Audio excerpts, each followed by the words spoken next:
This video is brought to you by Dr. Kristen R. Bromley's Guitar Method Book Series and Online Music Academy.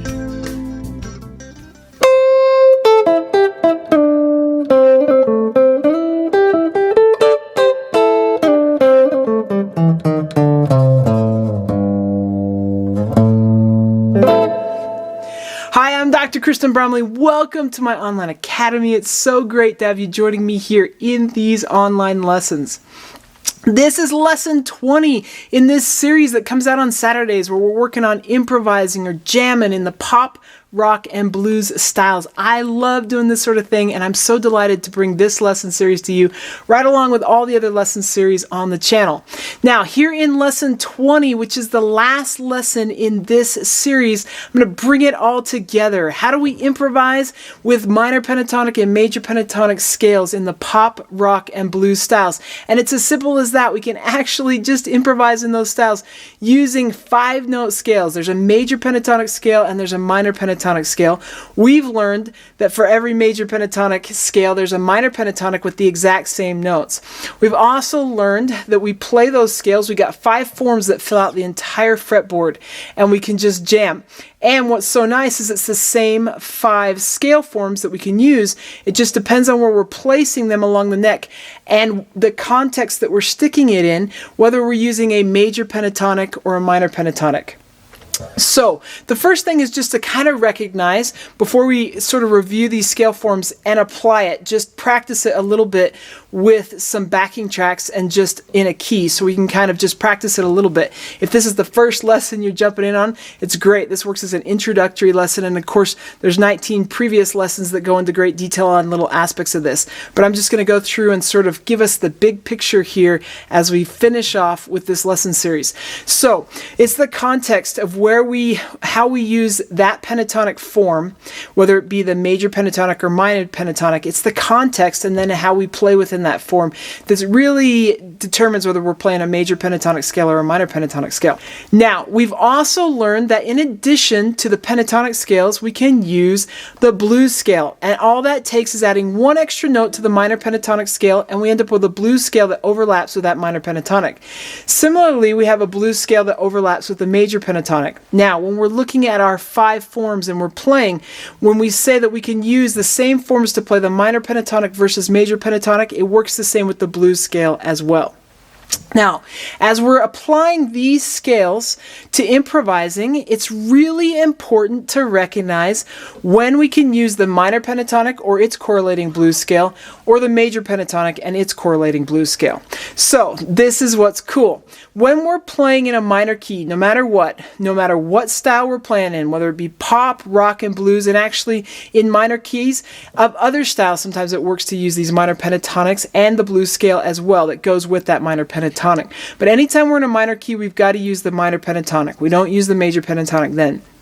We can also use that minor pentatonic, and we usually do when we're in a real bluesy context.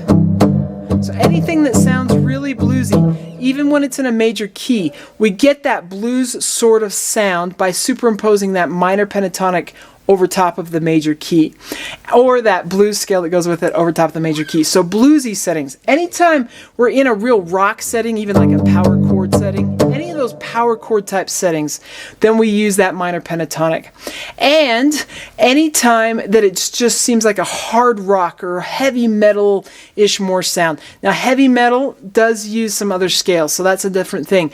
But if we're in sort of that heavier type rock sound, we almost always are using that minor pentatonic scale. Okay, so when do we use the major pentatonic scale? Well, anytime we are in a pop, sort of folk type setting and it's in a major key. If it's in a minor key, it's going to use the minor pentatonic, but if it's in a major key, it's going to use the major pentatonic scale. So any kind of pop and folk, that means there's going to be times where we're kind of in a pop rock setting and we could use the minor pentatonic or we could use the major pentatonic or their correlating blues scales. Which one do we use? Sometimes it's up to us, just in personal preference of the different, what kind of sound do we want. So, and recognizing though that anytime we're in a pop or a folk setting or something like that, that sort of has that kind of a vibe, we need to use the major pentatonic when we're playing in those settings in a major key. If we're in a minor key, we use the minor pentatonic. But then in rock and blues type settings, we usually use the minor pentatonic. That's the general gist. Sometimes you just have to play around with it and see which one works best for the context that you're in. So now, as we're going ahead and we've got this idea of using these two different scales to improvise, the first thing that we have to do to be able to do it is to know what key the song is in. Usually the songs, most pop, rock, blues type songs start with the chord of the key. Most. They don't all start there, but most of them do. So if it starts on a G major chord, we know that we're in G major. If it starts with a D minor chord, we know that we're in D minor. Sometimes though, some songs don't start on what we call the tonic or the one chord. So then every song almost always ends on the tonic. So if the song starts and ends on the same chord, that's almost a guarantee. If it starts on G major and ends on G major, we know that we're almost surely in G major. But it could start on something different. Say it could start on C major, for example, a C major chord, and then end on G.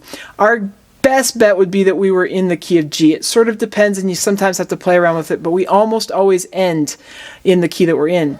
Some songs occasionally will switch keys, like maybe the bridge or the chorus is in a different key. So sometimes you have to go through a song and note that, oh, we're going to be changing keys, and when we change keys, we've got to change scales to go with that key. But most songs stay in the same key, but there are occasions when that happens, so you have to be aware of that. Some will actually even go back and forth between minor and major. So just be aware of that as you're doing it. So once we know the key, then what we have to do is on the guitar locate the root note of that key. So if we're in G major, for example, I've got to find the G on the guitar neck. Now, as we start looking and reviewing our scale forms, we know that we've got one with a root on every string. But so it just depends on which form I'm using. But let's just say for the context, I'm finding a G. If I'm in the key of G and it's a G minor thing, then I'm going to be using that minor pentatonic, and I've got to have my root note on the G, and then I've got to play my minor pentatonic with that root note that matches that. If I was in C major and it's sort of a pop thing, then I got to find my C root note, and I've got to play the major pentatonic scale form and how that works with that. We're going to work a little bit with these forms and how we apply it to a backing track. Now this is what's cool. Throughout the series there have been 18 backing tracks created for this series. Each of those backing tracks can be jammed along with and practiced along with, which is awesome. They are available on the channel as their own playlist. There's a link in the description below that will pull up the playlist, and you can practice jamming along with each of those. I'm going to practice here with you using the context of how we work on all of this. I'm going to do it with just 3 of them, so we can just get a little bit of an idea on how we bring everything we've done in the course together with all these forms and how you could just sort of work through it. I'm going to demonstrate that with 3 of them, but you could practice it with every single one created for this channel that are on that playlist. And you can jam along with recordings. I used to just put on recording of Eric Clapton, jamming with Eric Clapton today, or whoever. B.B. King, jamming with B.B. King, and it's great to pick up things from them. Throughout the course, I've jammed along these backing tracks so you could try and pick up some things from me. So we've got those. I'm going to demonstrate it just a little bit. And we're going to start off here. We're going to do one that's in G minor. G minor will just be the key that we're going to work in. And I've got these scale forms. So I'm not going to go into great detail on these scale forms because we have throughout the series. But I am going to do a little bit of an overview with them. So let's look at these forms. We learned this form first, form number 1 up here. And if I'm in G, and just to sort of have a reference point here, the open circles are drawn around the root notes for the minor pentatonic scale. The squares are drawn around the root notes that make the major pentatonic scale. And so we can start to see how those relate.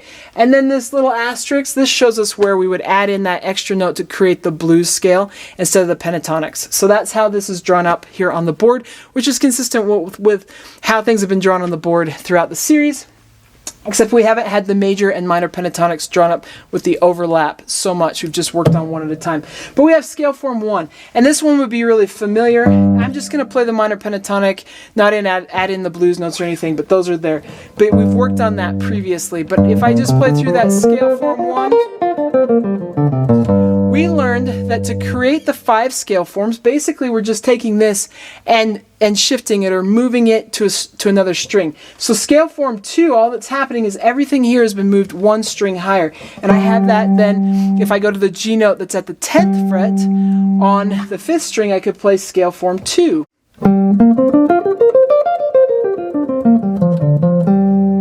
Then there was scale form 2. If I shift everything another string up, I've got my root on the next string. So the 4th string, I've got a G at the 5th fret of the 4th string, and I could play it there. And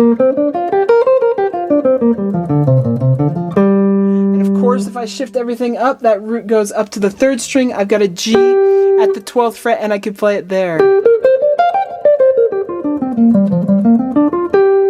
And I can shift it up to the 2nd string with that 5th form, and I've got a G at the 8th fret.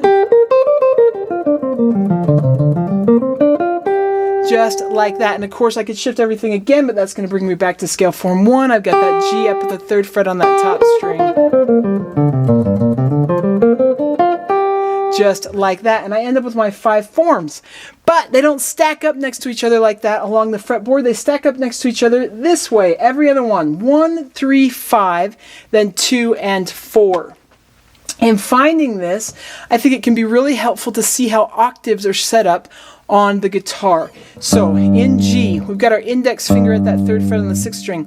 If I skip over a string and skip over a fret, I end up with the next G note, so the next root that would be an octave higher. Then if I have my index finger there and I skip over a string and this time 2 frets, I end up with my G that is on that 2nd string. So my scale form 1 would start here, my scale form 3 here, and my scale form 5 here. That's an easy way to see that. Then from there, when you're playing on that top string, just like when we play like a C chord in 1st position, where index and ring fingers have the same note, but they're in a different octave. Here, all I've got to do with that G, I can jump back down from that 2nd string to that 5th string, just skipping over a fret, skipping from the 2nd string to the 5th string. Where my ring finger is where the next one would start with scale form 2. So there I would have scale form 2, and again, then octaves from the 5th string, skip over a string, skip over a fret, and you're up to that G. And then from there, you skip over a string, skip over 2 frets, and you're up to the high G. So I would have scale form 2 right here in 10th position where I got that G. I skip over a string, skip over a fret, put my index finger at the 12th fret, and I've got scale form 4 there. And then once I do that again, I've got that high note on that high string up there at the 15th fret, which we know scale form 1, because the top string and the bottom string are the same. So I could play scale form 1 again, and it just circulates over and over and over. So depending on what key you're in, you may be starting in a different place. If we were in the key of C and I wanted to start low, I'd be starting here on the C at the 3rd fret of the 5th string, and I'd be playing this one here. But that same principle is going to apply. When we go from the 5th string or the 6th string to the next highest root, we're going to skip over a string and skip over a fret. When we're on the 3rd string and the 4th string, we're going to skip over 2 frets, but just skip over 1 string. So again, from G to G, or C to C, on those low strings, it's skipping over 1 string, skipping over a fret, and you can find it. If we're going from the 4th string, for example, in this case it'd be an F, I'm going to skip over 2 frets, or B flat, I'm going to skip over 2 frets. So that's how finding 1 octave to the next works, and that's how you can help find your way through these forms. It can also be helpful to just recognize the single octave scale within them. So like with this minor scale form here, I have my single octave scale, and of course that can transfer to all the strings, and I'm going to find that inside of each one of these. But if I know how to play that single octave scale, then I shift up wherever I ended with that higher root, I shift up and put my index finger there. And then where I ended up with that higher root, I have just that piece of it on top. And then of course there's an alternate form that's in there that we see. So with one of the forms, we're going to start with our index finger or maybe our middle finger, and the other form we're going to start with our ring finger or our pinky, and we've got that, and you can see that inside of them. That can also be helpful. So if we're going to improvise with this, then in the key of G minor, if we're going to jam on it, and we're going to jam on it just a little bit here to demonstrate that, we've gone through these. If I were going to take this one, I've got that scale form 1 with my index finger right there at the 3rd fret, and I can play that one there. And then skipping up that fret, I've got scale form 3. And then skipping up that fret, 2 frets higher on that second string, I've got scale form 5. And then skipping down from there, just like we play the C chord, skipping down, I got my index finger for form 2. And then if I skip over a string, skip over a fret, I've got scale form 4 when I put my index finger there. Just like that. And then if I skip over 2 frets and 1 string, I'm back to scale form 1. Just like that. And that fills out my entire fretboard, and then of course it continues to go from there. Now, when working on improvising, and I've talked about this in previous lessons, it's best, I think it's very best, to just start with one form and work on jamming over the backing track or jamming along with your favorite recording of something, jamming in the one position until you get really familiar with it. Play through the scale, sort of find those notes, and then just start jamming and start and find your way through it. Then grab another one of the forms. Do the same thing with that one, get comfortable with it. Then another one, and then another one. When moving from one to the next, it can be helpful, like I was just demonstrating, how you can see how you can move, but when you work each position individually, it just starts to become natural to jump from one to the next. But we can use these to jam over the top. I want to do that just a little bit with you in the key of G minor. Then when we come back after jamming a little bit over this backing track in G minor, we'll take a look at the major pentatonic and how we find our way around those ones with the major pentatonic, taking what we know here and applying that to that. So it's going to be great, but let's just jam along a little bit in G minor. If you want to just stay with scale form 1 there, you can, or you can shift around. I'm just going to play a little bit, shift around a little bit, play through these different forms and just demonstrate it just a little bit for you. But you jam right along with me. It's going to be great. Let's do it.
Okay, great. I hope that was super fun.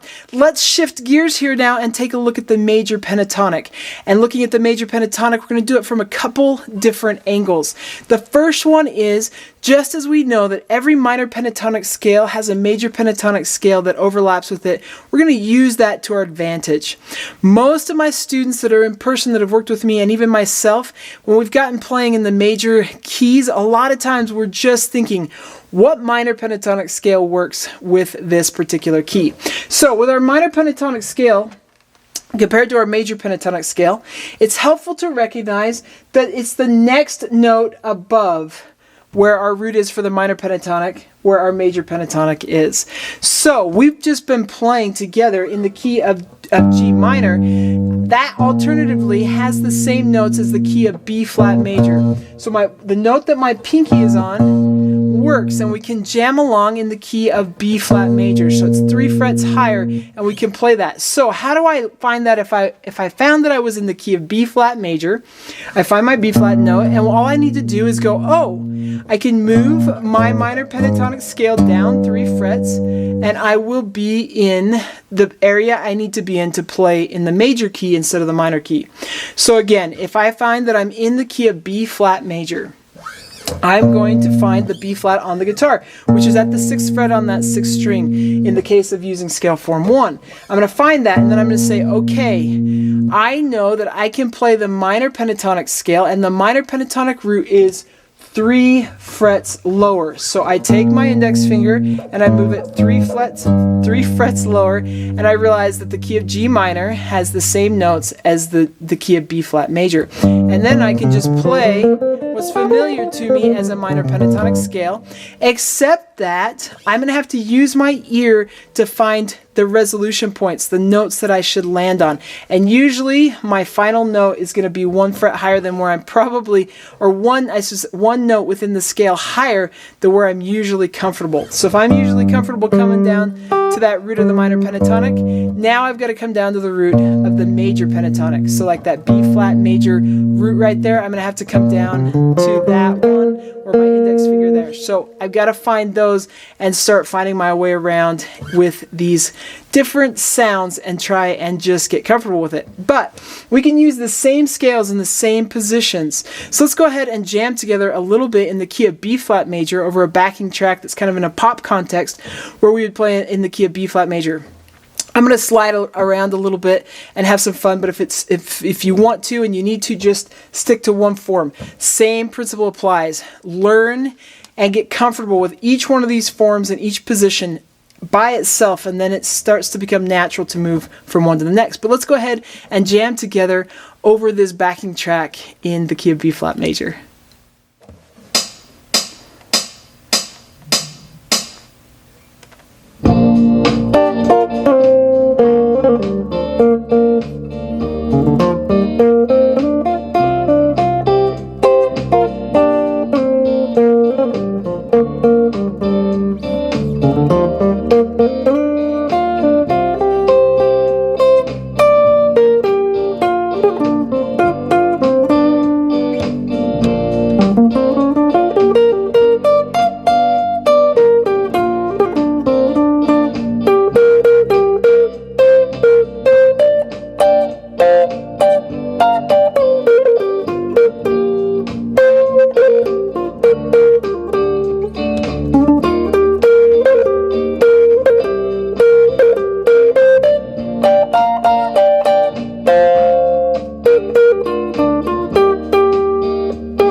Okay, so now that we've jammed a little bit in B flat major and maybe taken a look at playing in a major key by finding what minor pentatonic that we're comfortable with just relates and will work in that major key.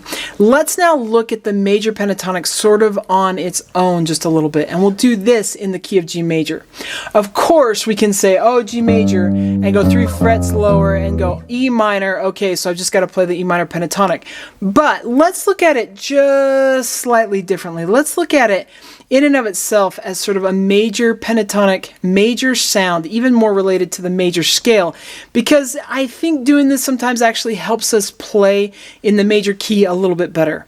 If you're familiar with how to play a major scale, then seeing the major pentatonic in the way that we're going to look at it now can be actually really helpful to you.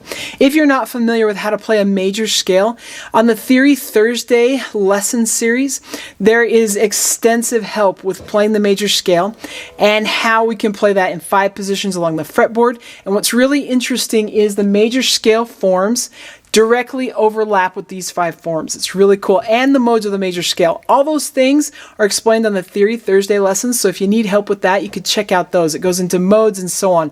But the major pentatonic and minor pentatonic are really modes of each other.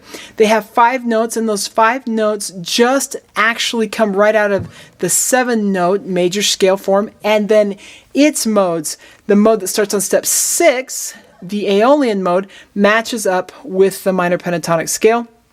Of course, actually what's kind of cool is the Dorian mode does as well. So, but those forms you finger these same ways, only we've got 2 more notes that end up being added to those when we're playing the 7-note scales or the heptatonic scales.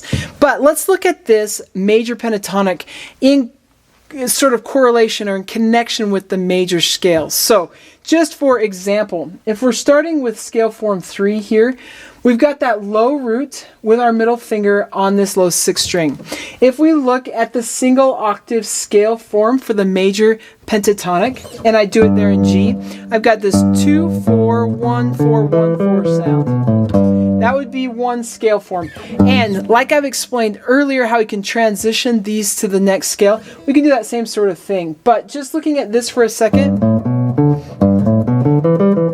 there we have that single octave pentatonic form. If we were to play the entire major scale, probably the most common major scale form ever played on the guitar, we would just add in a note at steps 4 and 7 for the perfect 4th and the major 7th. When we play the major pentatonic, those are removed. But we can take this and transfer it to higher strings. So I did it on the 5th string. If I move that root to the 4th string. If I move that root to the 3rd string. If I move that root to the 2nd string. Just have a piece of it, or to the top string. So we have just those pieces of it. Now, I haven't mentioned this, but I have previously. With the scale forms as we're moving it, it can be really helpful to remember that as we get to the 2nd string, from the 3rd string to the 2nd string, we have to shift everything 1 fret higher because there's a tuning difference. All the guitar strings are tuned a perfect 4th apart, except the G and B strings, they're only a 3rd apart, and so we have to make up for that 1 fret difference, and that helps us work with our cognitive function quite a bit, remembering that. But with that idea, that overlap with a major scale, it can be really helpful to just try and improvise inside of that and see maybe scale form 3 as scale form 1. See it from that lower context, and then work on seeing how we do it on the higher strings with this alternate form. So up here in the case of scale form 3, you've got the pinky and then you move on through, and we got pieces of those. Starting to see it from the major scale, especially if you're familiar with it, and if not, learn the major scale, can be helpful in getting our ear and our fingers around playing in a major key. So we're going to be in the key of G major this time as we jam over this. Scale form 3 is at the bottom. Start learning that one, and then you can learn scale form 5 where we're playing right here off the root.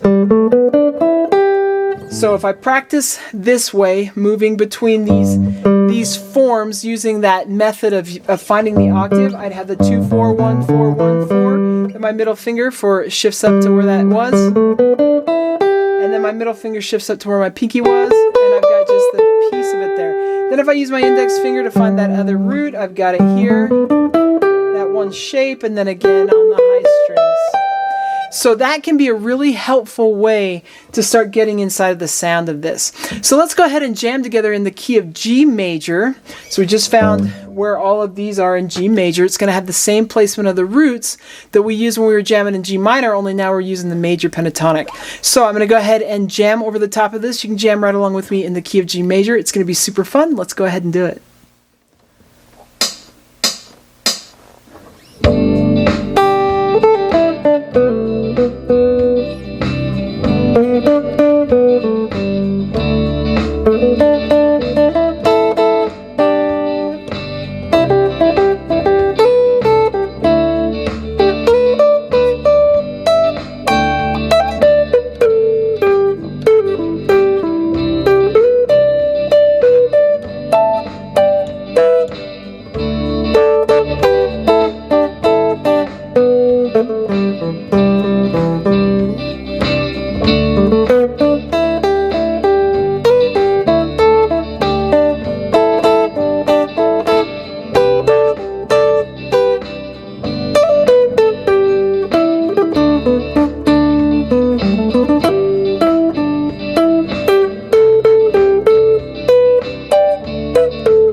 been super fun for you. Now, just to reiterate, we were practicing here in a couple keys, but you can end up playing in any of the 12 keys in a lot of different styles. So the first thing that we got to do is figure out what key we're in when we're going to jam along. Then we can try playing with the minor pentatonics. So if you don't have it written out, like all the songs on the playlist, all those backing tracks, it tells you what key you're in and you even see the chords there. But if you don't have that, then what I usually do is just sort of going along the 6th string, find which one of these low notes seems to work the best with the particular song, especially the starting and ending chords. That can help me find the root. So I just slide around and find it. And then once I found it, I try using either the major pentatonic or the minor pentatonic scale, whichever one I think is more appropriate.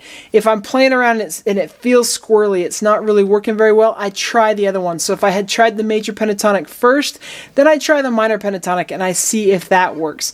If that's not working, then I haven't quite found the right key and I go back and try and find another note that sort of works. Sometimes we get close, we find a note that's in the chord but maybe not that low root note, the root note of the key. So we just do that and you just keep playing around and you keep having fun.